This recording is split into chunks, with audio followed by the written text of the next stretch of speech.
you will need a trim puller tool.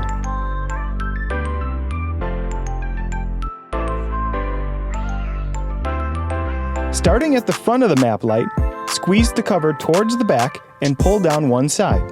Use your trim tool to pry free the clips on the back. There are clips all around the cover that will hold it in place. Pull the incandescent bulb from the socket. Replace with the LED and push it in until it is secure. Now do the same for the other bulb. Pull it from the socket and replace with the LED bulb. Test both sides and you can replace the cover. Push the back clips in first and then push it up to secure the rest. Here's what the interior looks like now with LEDs installed in the map light compared to the incandescent bulbs. We measured the interior at 110 lux. With LEDs installed in the dome light and the map light, the interior is exceptionally bright.